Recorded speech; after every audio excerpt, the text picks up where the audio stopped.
Hello and happy March. I'm just off out for a little walk in the woodlands behind my allotment site. So let's see what we can go find today.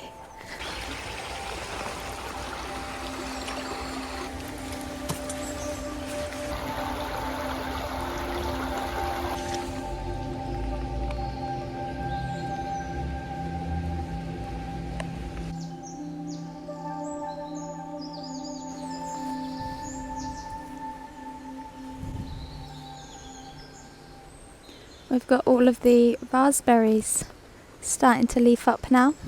All of these little canes. These have likely all escaped from the allotment site that's just over yonder. Raspberry leaves can be made into a tea. It's really good for late stage pregnancy. All of the honeysuckles all starting to leaf up over here as well. Hawthorn leaves are delicious. There's lots of uses for them, and I won't go into too much detail here because I have made an entire video on hawthorn, so I'll link that in the description. And the wild garlic is incredible. This little patch over here is really lush and ready to harvest. I don't have a bag with me because I've got quite a lot of wild garlic in my allotment, so there's not really much need for me to harvest it from here. When you're walking through wild garlic patches, be really mindful not to trample anything, because as you can see here, the wild garlic doesn't grow through the pathways where people have obviously walked quite a lot, and it's not just because it's been trampled down, since it's actually these bulbs have stopped growing now. So you can see it's very lush on either side, so it's just a reminder to take care when you are walking through your wild garlic patches, and do stick to the little lanes, because you can end up unfortunately getting rid of them. So you can see actually here where somebody's tried to start making a path down, and the wild garlic is very sparse on this little patch here. It looks like a new little lane's being made, but there's no need for it really, because there's quite a decent little walkway that goes all the way around. So yeah, when you're harvesting, do just be really mindful to stick to the paths and not go too off-piste, even though it's quite tempting to get to those lush patches in the middle. And look at all of these beautiful yellow blooms in between the wild garlic.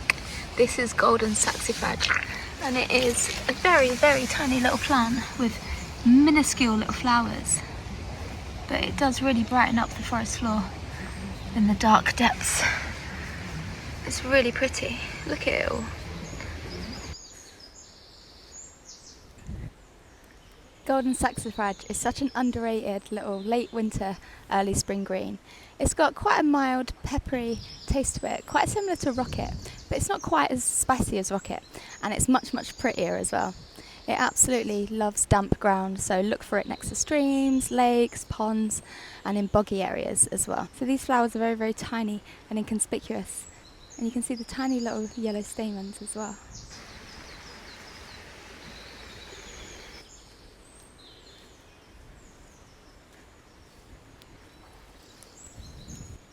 There's a big old patch of dog's mercury down here, and I feel like dog's mercury gets quite a bad rep.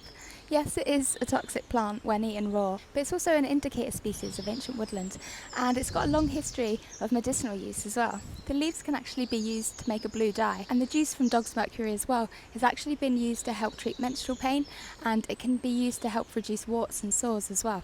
So it's actually quite an interesting little plant, dog's mercury. It's got these serrated leaf margins, and this kind of really pale white midrib central vein as well that runs down the middle, and these flowers, long thin stems that reach over the top of the plant.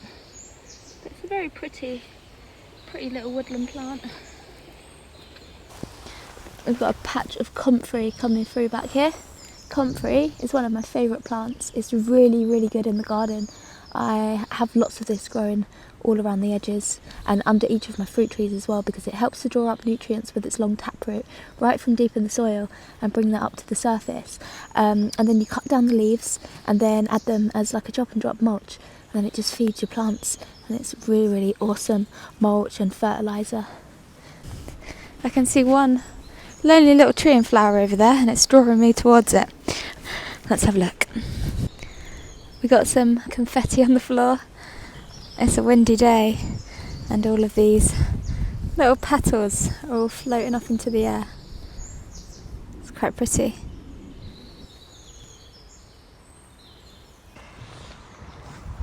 We got some rose shoots coming through, but look at all of those totally frostbitten and blackened rose hips. They look very gothic, don't they, with their spiky stems. Can't wait for these to flower though. We've got the skeletal remnants of meadowsweet. Still a couple of little tiny seeds clinging onto this, but it won't be long now until all of the leaves start coming back. Absolutely love meadowsweet. This is Forsythia, and it's an early spring flowering shrub. You can use the flowers as a bit of garnish for your salads. You can infuse them into jams and jellies and syrups, but my favourite way to use them is as an antiseptic face wash. All of the jellier that I've seen today have been super high up, but I've just spied a beautiful little cluster on this elder branch here.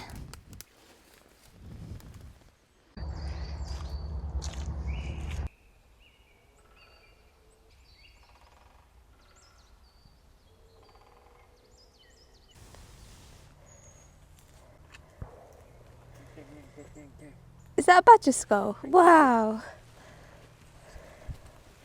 It's got white bit there. Wow, sick. That's cool.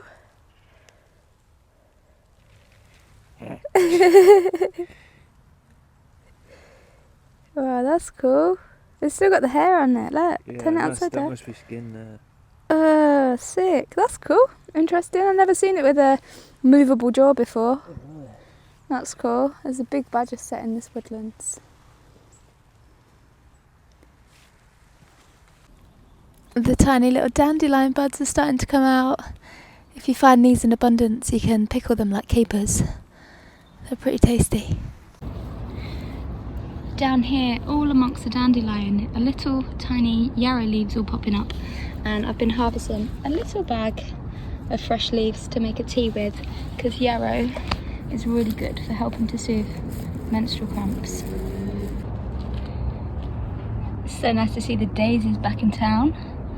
And these are edible. You can add these to your salads and your sandwiches just to pretty up your plates, but the leaves actually make a really good bruise balm. And got some pretty wild primrose down here. Primrose means first rose, prima rosa. Is that what I mean? Yeah.